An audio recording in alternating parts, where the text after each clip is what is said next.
Dudes behind the foods. Yo, it's the dudes behind the foods. Dudes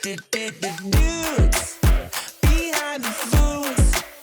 Yeah, it's the dudes behind the foods. That's actually really fucking good. Good morning, David. So Look at his trashy ass voice, dude. This guy comes in here sick as fuck, knows I have to go to Hawaii. Mask off, you fucking spreader. No, I'm at the end of it right now. It was definitely a rough 3 days. Oh, I brought you, instead of bringing you alcohol, because yes, I am getting over a little sicky poo. This is London Fog with soy milk. I love this. Oh man, isn't it great? Oh, this is the Fruit Loops thing, right? Yes, it tastes like Fruity Pebbles milk. Oh, fantastic. My wife was the one that put me onto this. London Fogs in general, I had never even heard of them. And for some reason, when you get the London Fog from Starbucks with soy milk, with the little bit of sweetener that they add, the shit tastes like after you've eaten Fruity Pebbles milk. It's fucking delicious. It's so crazy. London Fog. Also a sexual move. Yes, that's right. That's when you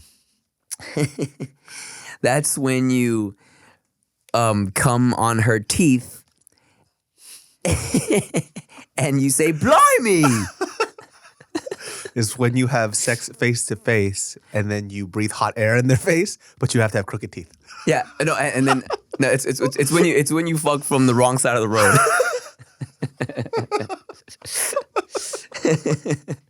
Nice. Nice. Oh, man. So today, you sick little fuck, I got you some chicken pho. Oh my goodness, amazing. Because I know you like your chicken pho, and I said, you know what, sick boy needs a little soup to heal him. Isn't it weird? Literally, even if you Google it, chicken soup. Hey man, there's no broth in here. You got ripped off, buddy. Well, open your eyes, dummy. There's a soup right there. Yeah. Isn't it weird that chicken soup, I feel like in every culture, or most cultures, Healing. is the one that they give you when you're sick. You know what I'm saying? It's amazing. Whether it's chicken pho, whether it's some chicken soup like that Mexicans make, whether it's motherfucking white people chicken noodle soup, it's just kind of what everyone gives you when you're feeling not good. That's Chia's number one request for me whenever she's sick, is the chicken soup.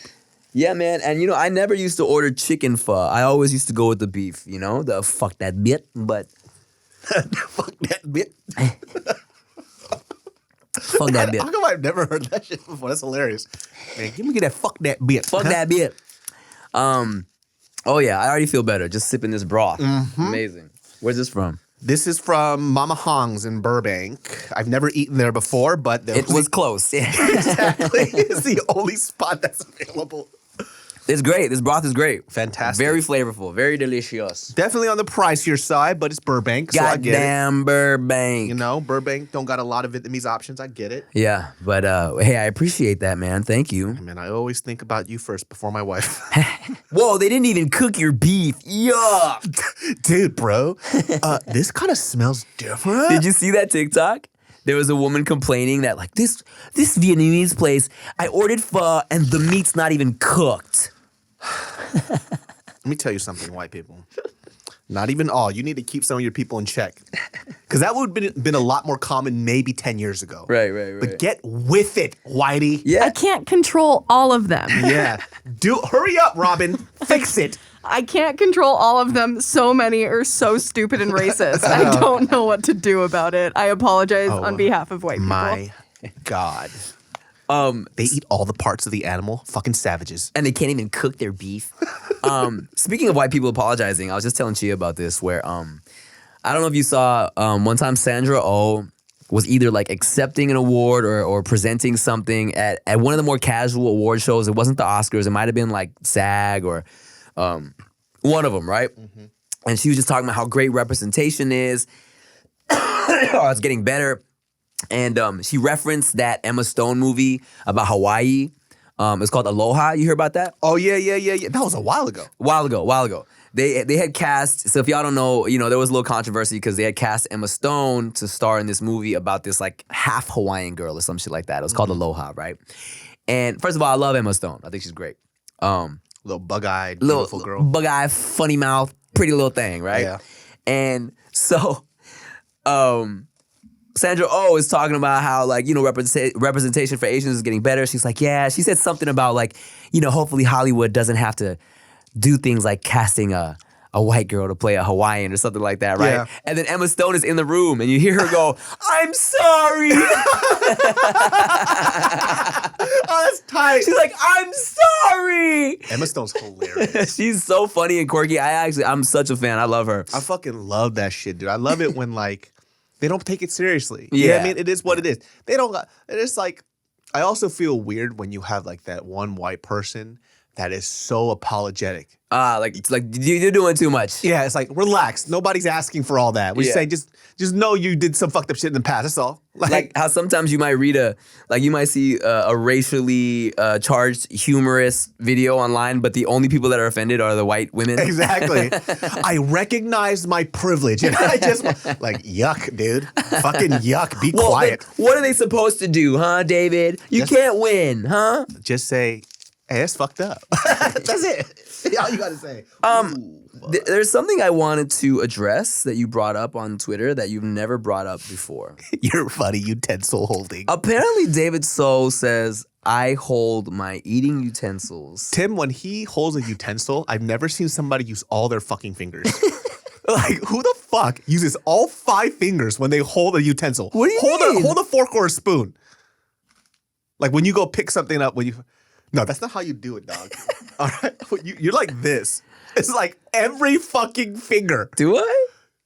Now you got me like,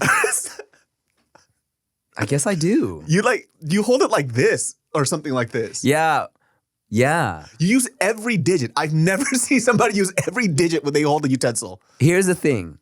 This is a weird memory that I have, but when I was a little kid and my dad was teaching me how to, like, use chopsticks and use utensils and shit, he told me to hold it like I was holding a pencil. So I hold my pencil like this. You know, I got all 4 fingers on that motherfucker. I'm controlling it because I'm an artiste. And that's just, I don't know. Well, how do you hold your forks, Mr. Pro Utensil Holder? Like this. And this is how you typically hold a pencil. You're more like this. Oh, yeah. No, I put that extra finger on there. A little more you got control. some extra shit on there. It's like somebody's trying to steal your food. That's how you hold your shit. I got a firm grip on that shit, dog. 100%. When I switched to yours right now, I was like, oh, this doesn't feel safe at all. It feels weak. What's your weak ass fucking utensil holding? This shit came out the blue. He said something about like, I posted an old ass video from Paramount High where I was doing the pirate news. And he's like, you still hold your utensils the same weird way. I was like, this is new. I feel like, when you said that, I started dying laughing because I picture you like reading the comment, right? You're like, oh, wait, what the fuck? Yeah. I was like, what? What the fuck do you mean, huh? That's like being married to someone for years and they're like, yeah, you know how you sleep in that annoying way? And you're like, huh? Yeah. You've been sleeping next to me for years, bitch. It's like, I love you, but, you just kind of stink. Like, what? Oh, this place is good. Yeah. Little pricey, but it's not bad. It's like good for. I normally, you know. They also have. You got some extra stuff. Shaking beef fries. Oh, fun. So if you guys don't know what shaking beef is, it's balak. I don't know how to pronounce the inflectuations right. But, it's balala. Balala. Fuck that bitch. But it's shaking beef. Lak means like the sound of shaking. Oh, really? Yeah. Oh, like. Bitch, if you keep talking, I'm just gonna like you. I don't want to dive my utensils too much in there because I am getting over something. Just to be safe. Yeah. Use the bowl and dump it in there. Oh, wow. You are a food genius, David So. I tell you, if there's ever an issue about how to get food in your mouth, David So has the solution. As you stuff yourself with the food I bought, you stupid piece of shit. Thank you. Dude, if you need somebody to figure out a way to shove something in your mouth, David So knows how. Slut. Yeah, man, I'm like, I hate being sick. It's so stupid. It's annoying. It's the worst. And, I think Shannon Boudram told me, she's like, hey, man, once you start putting your kid in daycare, just be ready to be sick for like 3 months. And I thought we were good because we had began taking Veyda to daycare, a couple months ago, probably just once a week or so, just trying it out. She's really beginning to enjoy it. So, and then we took a little break because we have the new baby, Q, and someone said, hey, maybe you shouldn't you should take a little daycare break when you have the new baby. One, for germs, not to have these germs around the new baby, and also because we don't want Veyda to think like, oh, you have this new baby here, now you're just dropping me off with these randos for hours, you know what I'm saying? Ooh. So we took maybe like a month off from daycare, and then we're like, okay, Veyda's kind of, she's cool now, so we took her back to daycare, dropped her off for a bit. She's having a good time.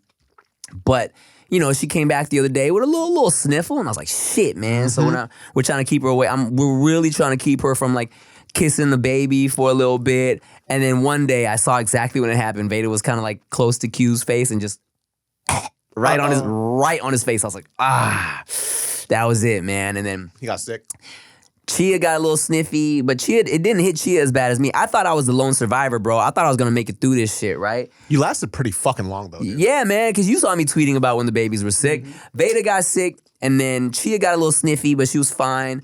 And then Q got a really bad cough, bro. Like, you could hear the fucking loogie. Doesn't that break your heart? I know, because he can't do shit about it. And you hear how my voice is right now? Imagine that on a baby, bro. So he would be like, like voice a little squeaking and shit. It was so sad, dog.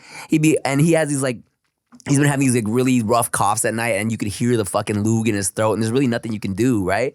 So we're just kind of waiting. I thought I made it through that shit. I was washing my hands like every 5 minutes. I wasn't kissing my babies. I wasn't kissing my wifey. I wasn't doing shit. That's a lonely ass fucking week, dog. Oh, it wasn't bad. And then, if you don't know, not my favorite. Look. One of the perks of growing up an only child, I'm good, dog. That's right. I don't need motherfucking love and attention all the time, bro. I just had a conversation with somebody about. A lot of people don't know I'm an introvert, right? Like, I'm good just like spacing out by myself, and I only like being around a group of people, but they have to be select. You know what I'm saying? It could be 5, 6 people, but we have to be all on the same wavelength. Yeah. So if it's like 40 people in there, that shit irritates the fuck out of me, and it makes me drained. So I've seen you in those type of environments. Yeah. You kind of tune off almost. Yeah. Because I feel like if I don't do that, I'm gonna get irritated, and then I just become an asshole. And I don't want people that's not on them. That's on me. You know what I'm saying? There's nothing wrong with them. So it's like I might as well just tune out a little bit and just be chill, and then only converse when you have to. So I was trying to get somebody to understand like what that's like, and they were telling me this is like an introvert's worst nightmare. They live in a house with other people. Right when they wake up, they're singing fucking show tunes. And fucking Disney songs.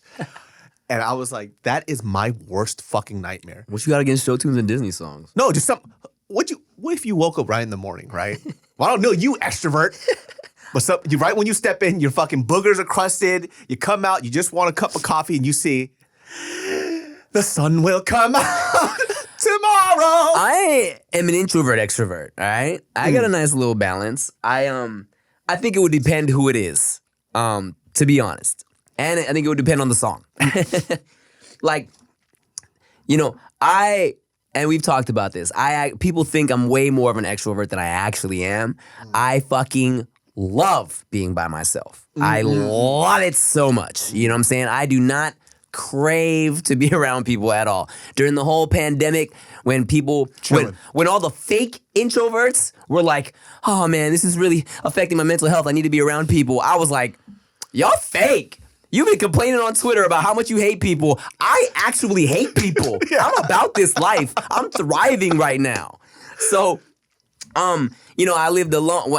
When I moved out of my family's house, I lived alone for like 5, 6 years, with the exception of the occasional visit from Chia while we're doing long distance. So I love it, right? But there were times, immediately when you say that, it reminds me of, there was a month where there was like 5 people staying in my condo with me, bro. God. Yes. Damn. Benji was checking out LA to see if he wanted to move here. So he was staying with me. Lil Craze came along also to kick it for in LA to see He's what tiny was though. good. He could fit in the closet. My homie Joan Lee from Long Beach, for whatever reason, he lives in fucking Long Beach. And I was in Paramount, it's 15 minutes from Long Beach, was also decided to stay with us. Hey man, I would never say this now, but back in the day, fucking gay, bro.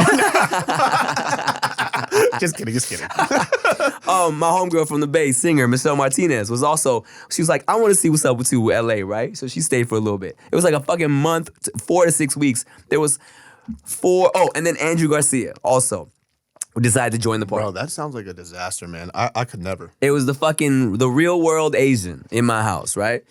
And I was cool with it for maybe like the 3rd, 4th. After like 3 weeks, I was like, all right, man, y'all gotta get the fuck out of here, just in my head. But I would still sleep in my own room. I was sleeping by myself. Everyone else was outside, right? That must have been the best time of the day when you were just in the room by yourself. Yes, man. I mean, and those were all the homies. It was a good time.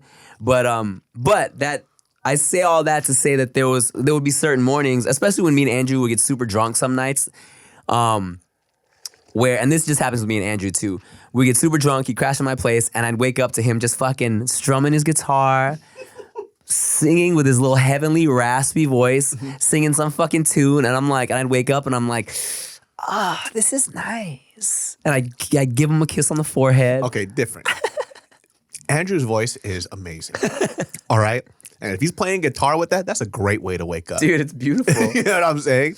But if it's just a bunch of 3 off-key motherfuckers singing fucking show tunes and shit, I'm shooting people, dude. And I'm gonna end up on the fucking news. Andrew's different. You can't have a class A, grade A singer, and then compared to 3 people just going, scrambling A, squad. Like, I fucking lose my fucking mind, dog. Dude, here's something me and Chia had to learn about each other in our first year of marriage.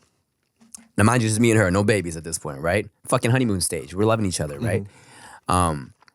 One day, she woke up. I'm in the kitchen. I was either making breakfast or cleaning. I got my fucking music bumping. Because after I'm first awake, if I'm awake, I'm awake. So I got my music playing, probably some fucking Ja Rule hits or some shit. I'm in the kitchen grooving. Chia comes out. She's like, babe, let me have my coffee first. She's like, no music before I have my coffee. You're fucking Mariel, dude.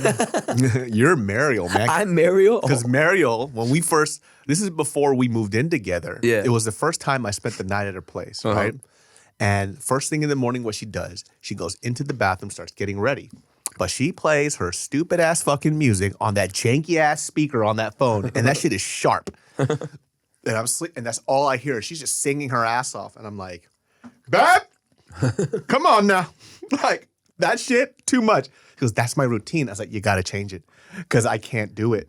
And so now, she'll play it, but it's at a lower volume, and it's not blasting. So we have to get that good medium. But I couldn't stand it. It would kill me.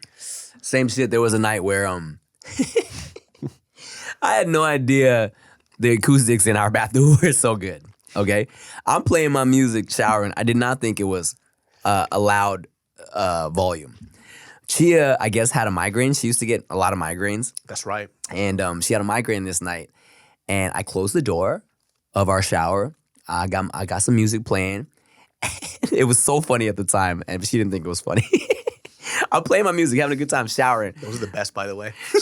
She comes into the bathroom after trying to sleep. And now, mind you, I got my shit bright too, right? She comes into the bathroom. She's doing this. Just pointing at her head in pain.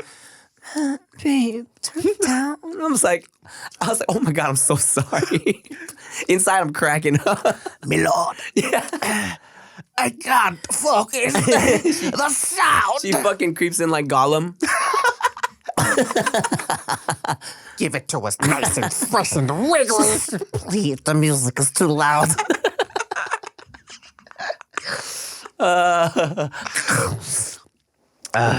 What? Peter's precious. Hey, you've never done that around me before. That's really good. All right, well, I'm going to blow my nose and we'll be right back.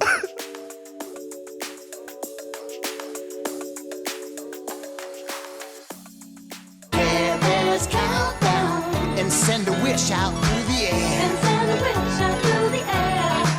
Just do that Care Bears countdown. Just when you need 'em, they'll be there. Don't be afraid when clouds are brewing. heart. If you can dream, just send a wish out in the dark and do that Care Bears countdown. 5, 4, 3, 2, 1.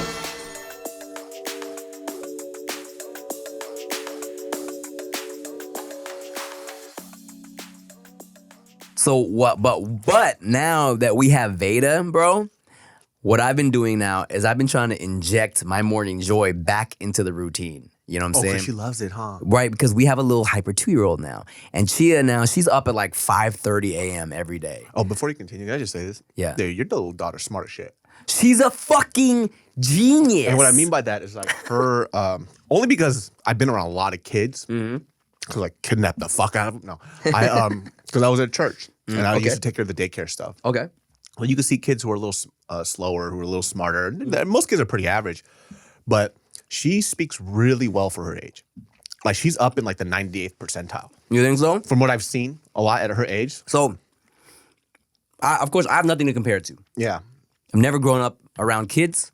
Like she's saying full ass sentences. She's saying full sentences. Isn't that wild? I didn't realize how advanced she might be up until I started reading Instagram comments. You know what I'm saying? Oh, okay. Because there was somebody, I posted that one video of Veyda counting in Spanish and in English, and someone was like, damn, my son's way older than Veyda and he can't say shit. Like most kids, I think from what I remember, right? I think like when they were around like 2 or something, because we had a very small church, so you know a lot of the leaders would switch around positions, and so you know it'd be us and a bunch of like other youth and some other parents. We'd be watching some of the kids. If they're like the age of 2, they would be like, "This have," you know, just a few words. But fucking Veyda's over here saying full ass sentences. I'm like, damn, I forget how old she is sometimes. She's at this point, she's 2 years, 4 months. And Yeah. here's what's really been impressing me is that not only she's saying sentences, but her verb conjugation Oh, my man said verb conjugations. is really good in terms of like, she'll see me holding the baby and she'll say, daddy's holding Q instead of like, daddy hold Q. Right? Yeah. And she really kind of has a grasp on that shit. And Yeah, it's really good. it's a trip, bro. It's a trip every day. She did this the other day, fucking shocked me. Because I've been teaching her, you know, she's a very demanding child. So we try to make sure she knows how to say please, right? So she'll be like, daddy, water. I'm like, water, what's the magic words? Please. I'm like, okay, water, please. I'm like, cool, I'll bring her water. The other day, I asked her for something. And then she looked at me and she went, please? And I was like, oh, I'm sorry, please. Yes, you're right. But yeah, man. You know what the hard transition from that is? What? Is like, it's like getting the kid to understand that even if you say please, it doesn't mean you get what you want. Oh, right. That Oh, is dude. hard. That's 100% accurate because now she thinks please is literally a magic word. Like if we'll be like, it's like fucking bedtime and she's like, ice cream? And I'm like, no, baby, no, it's time to go to bed. She goes, ice cream, please? Yeah. And I'm like, sorry. Yeah. He goes, it doesn't fucking work. Like they don't understand. Dog, let me tell you this funny ass story. And Bart is probably one of the most funniest people I've ever met in my fucking life. Because sometimes when he says things, he doesn't realize how fucking funny it is. So what I've seen from everybody, and I'm gonna be this parent too, I already know. Like you're gonna think that your kid's the smartest fucking thing ever because they're just learning new things. So Bart literally is talking to me and he goes, hey man, dude, I think Taika's a fucking genius. I'm like, oh really? What did he do? He goes, okay. So Taika was having trouble because he doesn't know how to put on his underwear. I'm like, all right, this sentence already. This already does not sound like your kid's a smart. He goes, no, wait. But look. So he kept on putting both his feet through one hole. Like, trying not to laugh. He goes, but I asked him what's wrong. And he goes, I'm frustrated. And I go, okay. He goes, dude, he said the word frustrated. I'm like, but he can't figure out which legs go to which hole in his underwear. And we were busting up laughing. Oh, I didn't really think about it like that. I was like, yeah. I was like, also too, Bart, you're kind of confusing. He's like, I couldn't say it. I was like, yeah, because you're bilingual. You had to learn 2 languages growing up. Yeah. So he knows 1 language. He's going to be way more advanced than all of our kids. Their English is going to be way more advanced. Yeah. So it was just so funny him explaining to me his kid couldn't put on his underwear. He's like, he's a fucking genius. That is hilarious, man. Bart is so fucking funny, man. It's a trip, dog. It's a trip, man. I'm excited to see your kids, bro, in the future, man. Man, if God graces me with 1 child, I'll be very, very grateful, man, because I'll be honest, I'm scared to have kids. I'm fucking frightened. But Because of like the state of the world and shit. not the state of the world, just like I feel like I'm a kid. Oh. You know what I mean? Like I'm scared. And like I'm very good with kids. But I get to take off my uncle hat on and off whenever I want. Right. And the things that I'm scared of is like there are bad habits that I have that I got from my dad and I see it come out. So I'm trying to make sure I catch these things before it happens. You know what I'm saying? I mean, you're self-aware, you know what I'm saying? I think It's so scary. at the very least, you know, you understand what you don't want to pass on, right?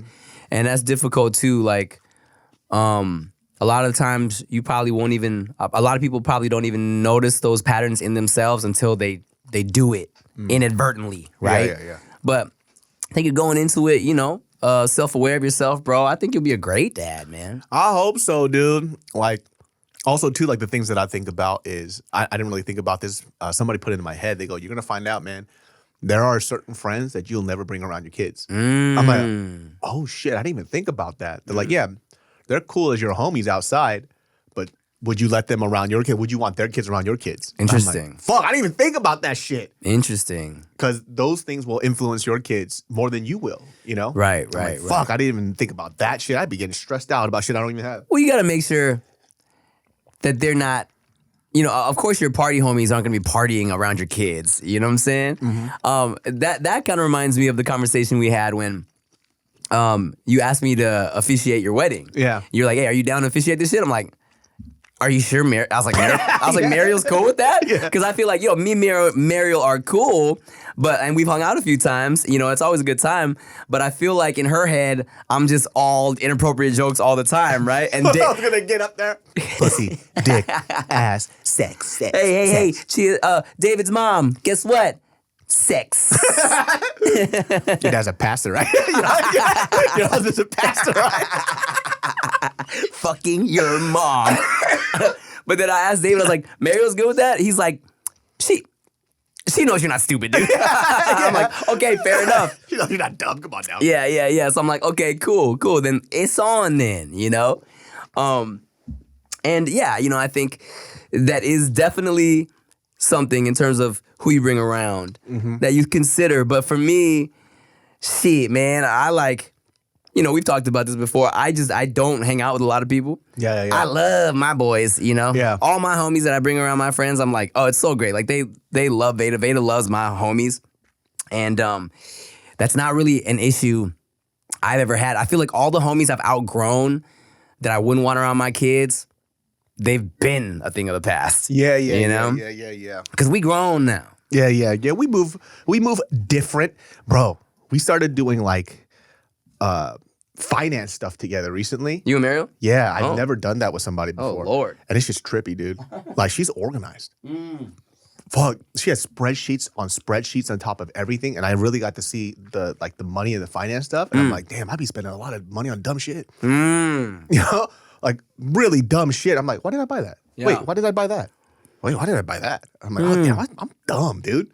You know what's funny is me and Chia actually just got into a little thing where she knows I'm busy, and she's also, you know, a very organized person, and I'm not, right? And something happens, like sometimes, you know, she freaks out sometimes because we'll get like the letter for the mortgage or the letter for the car payments, and she's like, "Is this paid?" It's like it's you know, it's already like, you know, the 10th of the month. Is this paid yet? I'm like, first of all, babe, we have until the 11th to pay. All right. Second of all, yeah, I paid it on my phone. It's cool, right? And she's like, okay, well, can you write down that it's paid so I'm not freaking out?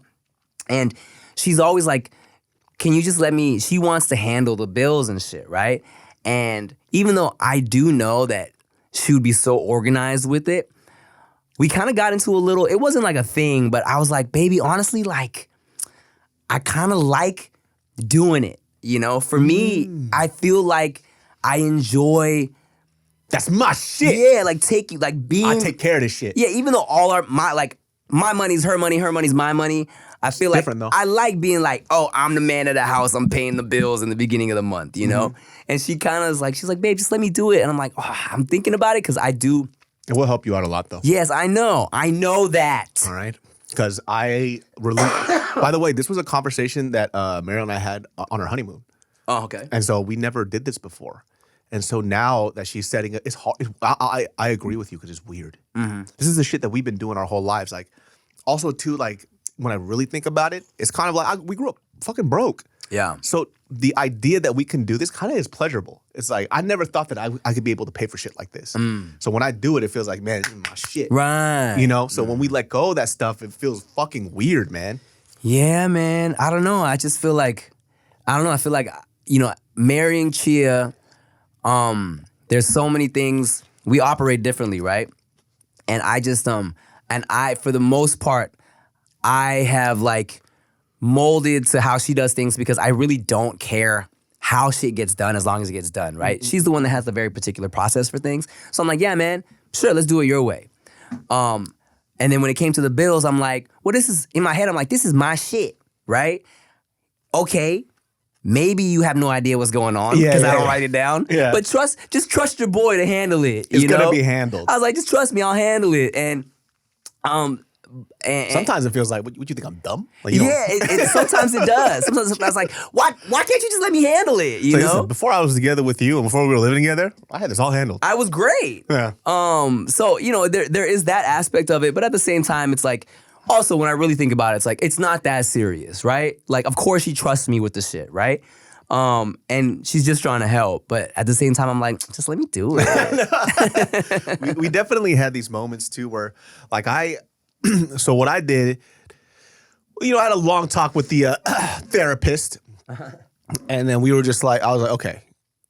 And, you know, this is a new person, but it was kind of nice to talk to this person. And he was just like, okay, what is your hang up with, like, doing these finances together? It's like, I don't know. I feel like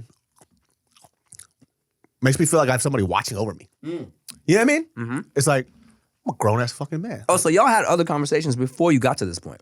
This is recently, because it bothered me that it bothered me. You know what I mean? And sometimes when I can't, I think most of the times I could sit there and kind of stew in my own thoughts and kind of figure it out. This one I just couldn't figure out. And it was like, okay, what does it feel like? It's like, you're probably going through that thought of like, this was something that you enjoyed because it was some shit that you could take care of now. Like, you never thought you could have this type of life. And a lot of it goes back to being poor. You know what I'm saying? It has nothing to do with like control per se, but it's something I enjoy because I couldn't do that before. So when I get it done, it feels fucking good. Yes. You know? But the problem with that is like, well, now you're married and now things are coming together. So your life and her life are kind of intertwining. So if that makes your household stronger, what's more important to you? This feeling of accomplishment or making your household stronger? Right. I was like, fuck. All right, bitch, you're fired.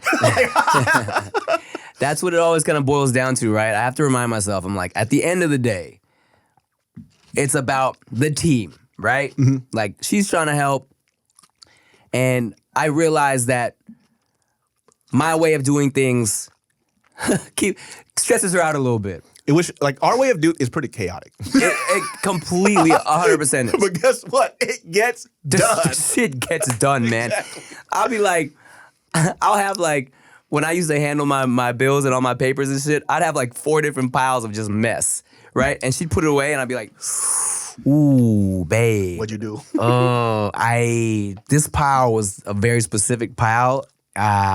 She's like, well, it just looked like trash all over the place. I'm like, I know, but it's my trash. I understood what I was doing with the trash, you know?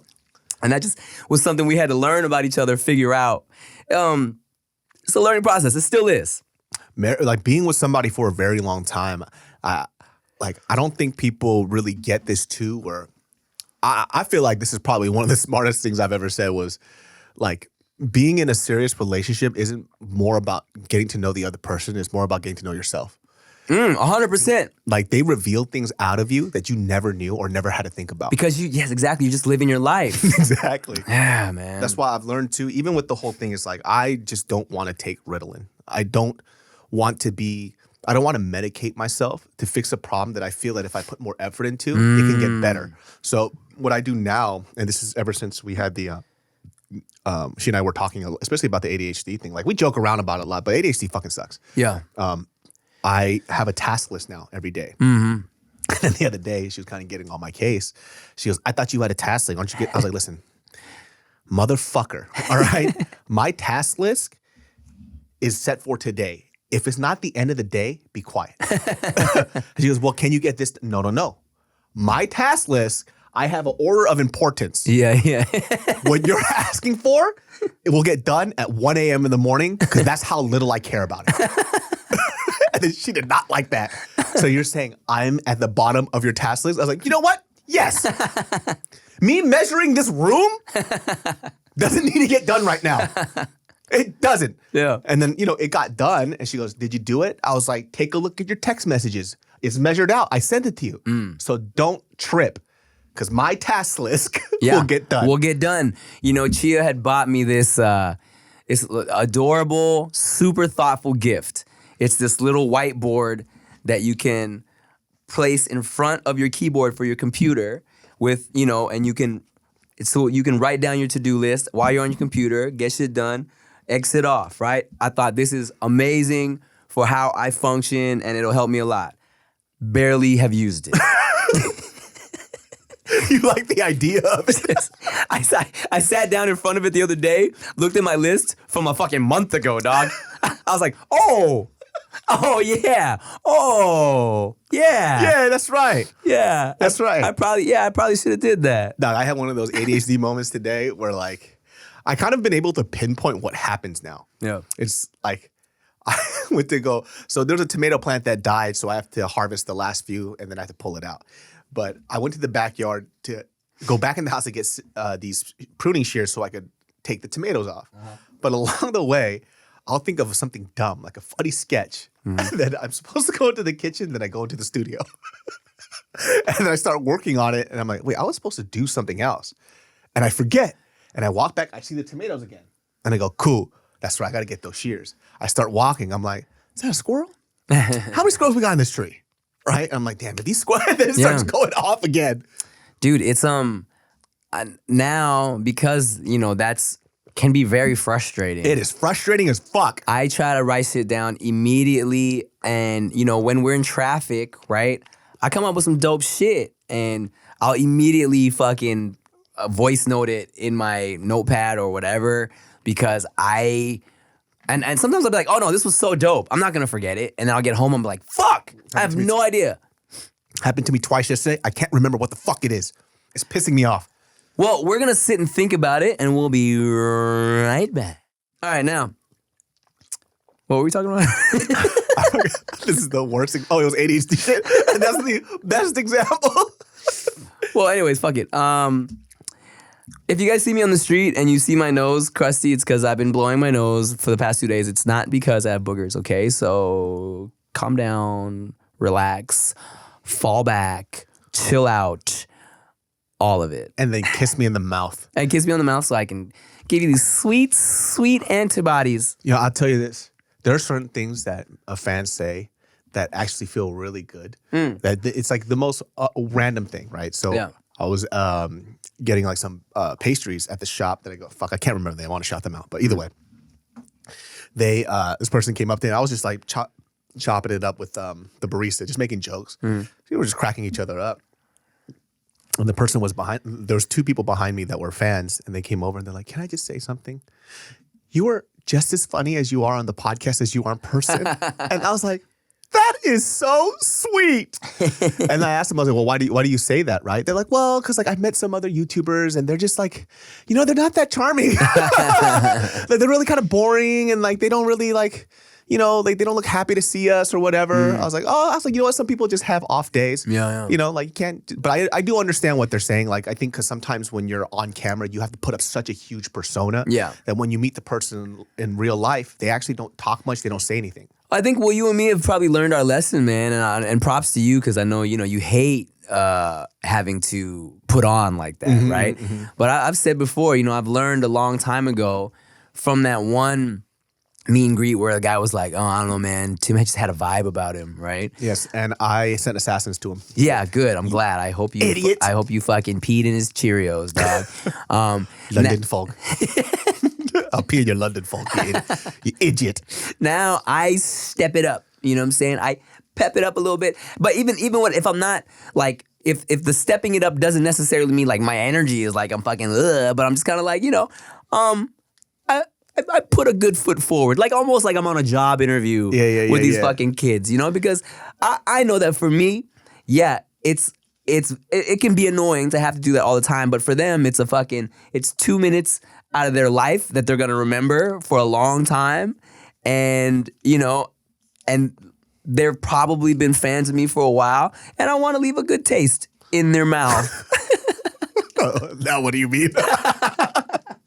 I had this one thing somebody said, it was like high-key kind of offensive, but they were trying to compliment me. They go, hey man, you know what? In person, you're not as cool as I thought you were, dog. And I was like, what the fuck is that supposed to mean? Yeah. They're like, you're kind of a dweeb. And I'm like, I was like, what do you mean? They're like, well, like you like, I was like, no, that's not what I mean. Like, you're kind of just like normal. Like you like geek out about things. It's like, yeah, I never said I was like a cool kid. Like you probably thought I was cool because you see me on like TV, but I'm like an anime watching dweeb. It's just, I'm very comfortable in my dweebiness. Yes. That's where the cool comes in. Yeah. Bro, someone left me the most backhanded comment. Backhanded compliment on a reel I put up, or a short I put on YouTube. And it was a clip from the episode of No Chaser I did with my ex, right? And somebody who thought in their head that they were saying something nice about me were like, damn, Tim's game must be ridiculous, right? Because my ex is attractive. And someone replied to that. They were like, yo, LOL, backhanded as fuck, right? I'm like, what the fuck, man? I'm cute. What you trying to say, bro? Like, wow, how did you get that? This motherfucker must be the most charming man in the whole world. You got a lot of money back then, or what's going on? Oh man, I swear, man. These kids that like so that reel I put up, and actually that video with my ex, did really well algorithmically. Got suggested to a lot of people that didn't know me, as well as people that used to watch me, right? So, of course, when something hits the algorithm like that, you get the influx of new people that have never seen you before, right? Oh, yeah. So for the first time in a long time, I got the, how did he get her? Oh, man, out of his league type shit. Or when they would see, when the video of Veyda holding my hand while I'm next to Chia, that shit hit the algorithm kind of crazy. So it's a lot of like, damn, he could get a baddie like that? I'm like, why are men so lame? I don't know, dude. Like, what? Where does that come from? I don't get it. Well, because they're kind of, it's like self-reflection, right? They go, well, I can't get a girl to talk to me like that. It's like, well, you write comments like that because you're lame. They're projecting. They're insecure. They don't understand it. I always just tell them, I tell you what, bro, you go back and watch my videos because I've been helping men get poon for 10 years now. Well, have you seen like these pickup artist guys? Oh, They're the worst, man. I know. And they transfer these, okay, this is just anybody who's young out there that's listening to this, right? If you're reading a pickup artist book, just to let you know, you are the biggest fucking lame on earth. It's true. Not because like you can't get women, it's because the stuff that you read in those books, you try to apply it to every aspect of your life. And it's so fucking apparent that when you become like past the age of like 25, you become that guy that nobody wants around you. Because everything you do is a weird game and you could sniff it. It's so apparent. Yeah. They'll like, I had to tell this one dude that I knew, and I knew he's a really cool dude, but you could tell he read those pickup artist books, and he never told me this, but I knew off jump. Okay. And I was like, hey, let me ask you something. I was like, you do those pickup artist shits? He goes, oh, I did when I was, he actually helped me out a lot. I was like, it didn't. You're fucking weird. He's like, why? I was like, this is what you do. Whether it's a guy or girl, you do that thing where you try to be just enough available, where you miss calls, miss texts, don't respond to things because you want people to kind of like think that you're busy. You do that? He's like, I don't do that. I'm like, yes, you do. Yeah. Because every time I text you something important, right, you don't hit me back up until and you act like you didn't see the text. Yeah. I was like, that is the lamest technique that you read in that fucking book. He's like, oh, I guess I kind of do that. I was like, stop it. Nobody likes it. And then everybody in the group was like, yeah, it's fucking annoying. Like, it's fucking annoying. That's such a silly thing. Me and Rick have talked about this where, you know, I get it. It comes from like really old movies that we grew up on, right? Where it's like, don't call her, don't text her right away. You don't want to seem too desperate. It's old and dusty, bro. Where like, you know, we would text girls that we're dating back or going on first date back, and Rick had some girl who was like, damn, we're replying all fast. He's like, my phone's in my hand. Exactly. Literally everybody has their phone in their hand all the time. Why wouldn't I just reply to you? Yeah, like, what am I gonna do? Just 40 minutes later. Yeah, why are you making this Set a timer weird? for it. You know what I'm saying? Get a reminder. Bring. Text Brittany. There's this What's episode. up, bitch? What's up, bitch? Sorry I didn't reply sooner. I was fucking busy fucking other bitches, bitch. But you want to fuck now, huh? You don't know I'm masturbating to you right now. She's like, oh my God, it's so hot. A real man. Wow, alpha male. Oh, dog. Andrew Tate. I can't believe it's people that use alpha and beta in real conversations, dog. For reals? Yes, bro. Like, well, or like, I don't know if it's real conversations, but motherfuckers will, like, I've seen people, okay, so the reel of me and my ex that went kind of viral, or just hit the algorithm right, was like me just saying, hey, I apologize for gaslighting you in our relationship, blah, blah, blah. And a couple comments was like, this is beta. Wait, what's that mean? Like, what? There's the alpha male, and then after alpha, there's beta. Alpha, beta, gamma. Oh, It's that's like, the alpha male is like I run shit. the alpha male is like, you know, yeah, exactly. The If my wife speaks up, I sock her in her teeth. yeah, I better come home to a fucking 3-course meal, you know what I'm saying? And beta is the second plate, you know what I'm saying? If you're the beta male, then the woman is the alpha, you feel okay. me? Okay. And so it was a couple comments, wow, this is beta behavior. I'm like, what? Why are men so lame? You know what's the funniest thing? The ones that say that's beta behavior are usually the fucking ugly, weird-looking, lonely ones that have no fucking friends, that couldn't get a fucking girl to talk to them anyways. And they're like, that's because they don't want a real man. It's like, no, you're fucking ugly, dude. That's why. You're hideous. Nobody fucking likes you. And when you die, not a single person will show up at your fucking funeral. Think about it like that, bitch. Yeah, bitch. You beta bitch. I don't like it when you tell people they can't feel the way they feel. I don't like it when you tell fucking men that they can't cry. I'm not saying guys should cry all the time, but sometimes we in our fucking feelings. That's what I'm saying, man. You know? I don't want to be pent up all the time.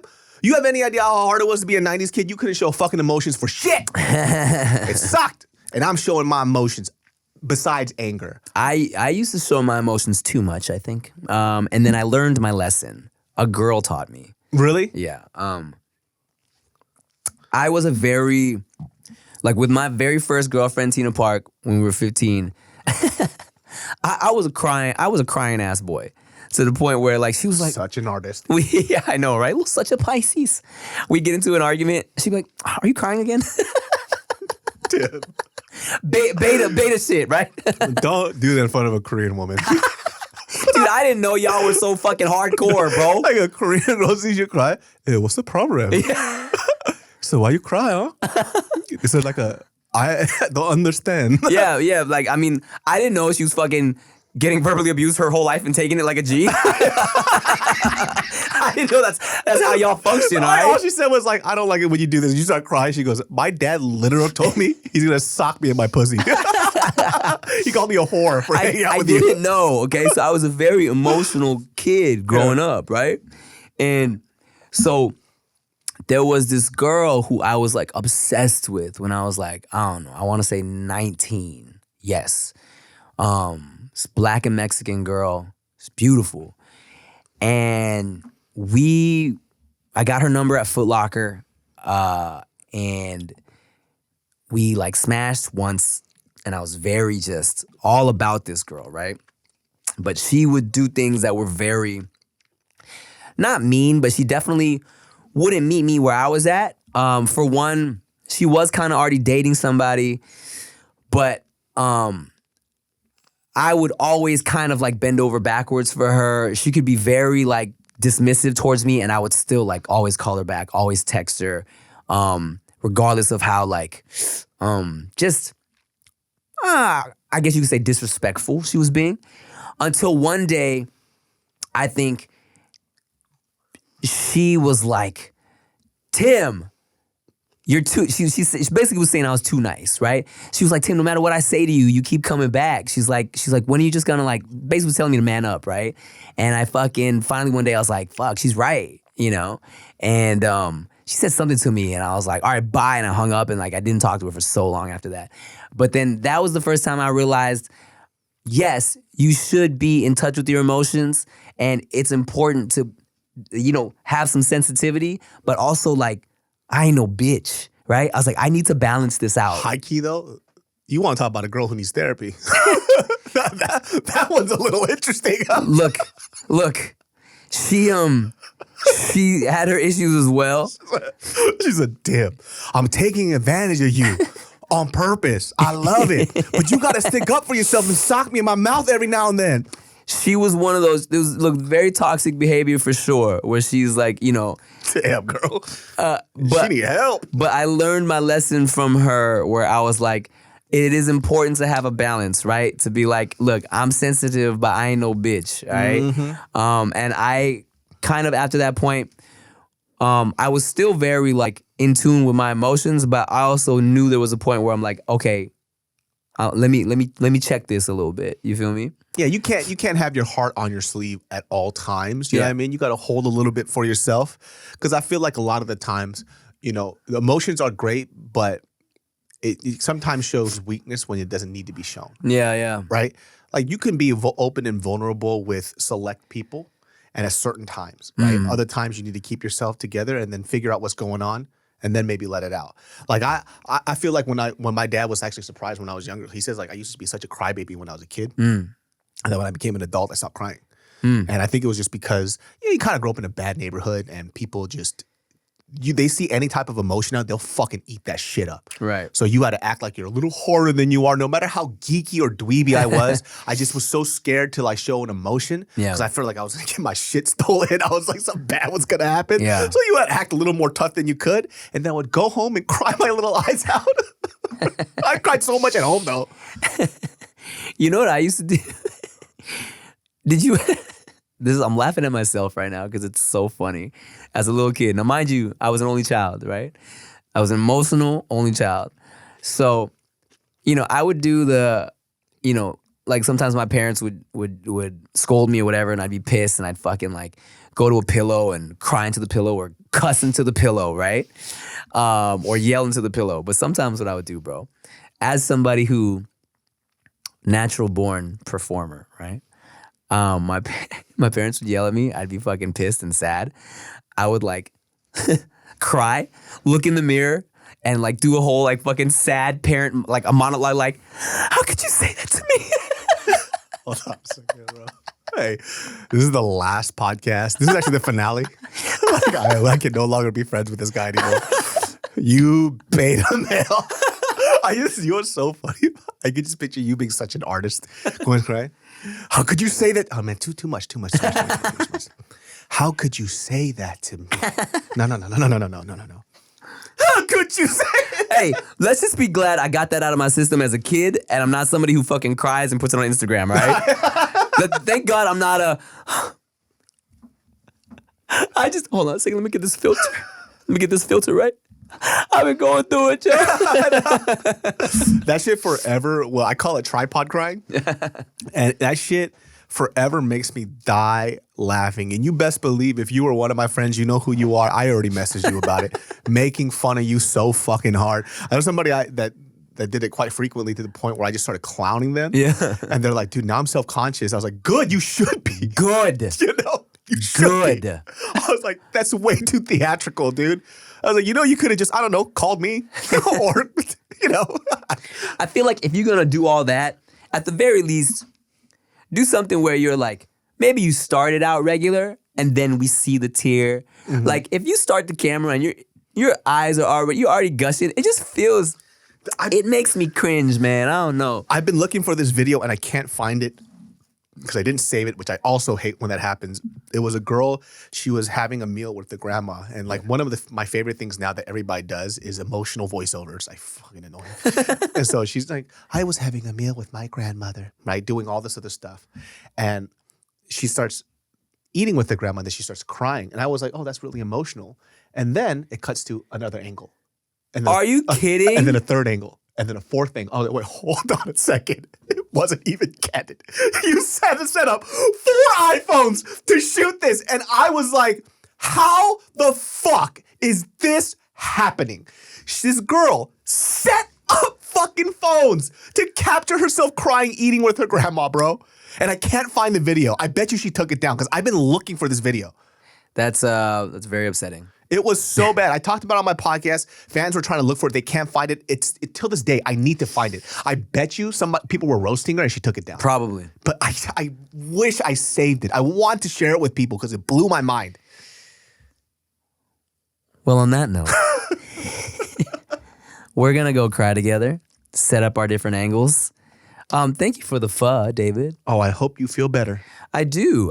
Today was like probably my last day of sick. Thank God. I knew it. I knew my body, and I was like, you know, I sent you guys. I sent Robin Couch and David a little warning, like, hey man, I'm getting rid of this sick. It's exiting my body, but I will be. My throat will be funny, but I knew I'd be like okay. You know what I'm saying? Being sick is just stupid. Like you're not coughing. You're not doing Yeah, that. yeah. No, it's not really symptomatic. So you're fine. Yeah, nah. It's just that last. I like. 2 nights ago, I fucking coughed up the nucleus. You know when you just feel it right there and you cough it up at 4 a.m.? I looked at the clock. It was 4:44 a.m. and the fucking just like little fucking dark green bloody nucleus came out of me. And I was like, okay, I'm going to be all right. The nucleus. It nucleus. All right, y'all. Thank you for watching another episode of Dudes Behind the Motherfucking Foods. I'm Tim Chantarangsu. And I'm Davis. So. Bye.